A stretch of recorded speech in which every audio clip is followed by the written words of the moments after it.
Beralih ke topik berikutnya, sebagai upaya mencegah terjadinya kebakaran hutan dan juga lahan atau karhutla, warga Kabupaten Ogan Komering Ulu diingatkan untuk tidak membakar lahan mereka saat membuat lahan pertanian baru.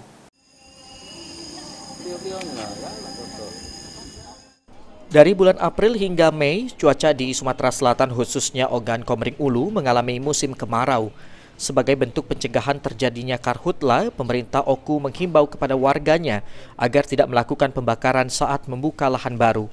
Edukasi sekaligus ajakan terus disampaikan dan mengharapkan dukungan dari masyarakat serta petani untuk dapat mematuhi. Tidak hanya memberikan himbauan semata, pemerintah juga memberikan solusi untuk petani. Serta ke depan, pemerintah akan menyiapkan alat berat yang dapat dipergunakan oleh petani yang hendak membuka lahan pertanian, sehingga tidak perlu lagi melakukan pembakaran. Tekankan waspadai kebakaran hutan dan lahan.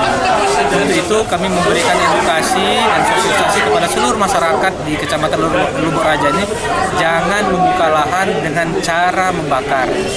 Kalaupun dengan sangat terpaksa harus membakar, jangan terlalu banyak, tapi buat per spot, ya, sedikit-sedikit supaya tidak melebar kemana-mana.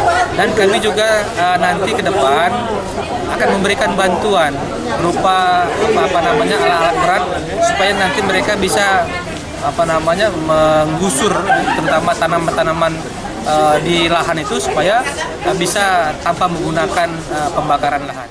Sebelumnya, manajer Pusdalop BPBD Oku Gunalfi menjelaskan, berdasarkan hasil pemetaan, di Oku terdapat 7 kecamatan sebagai daerah rawan karhutla.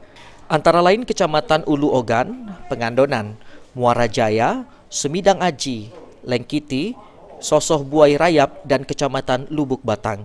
Karena daerah ini masih banyak lahan pertanian dan juga perkebunan milik warga yang mudah terbakar saat musim kemarau panjang. Ari Pranika, PAL TV.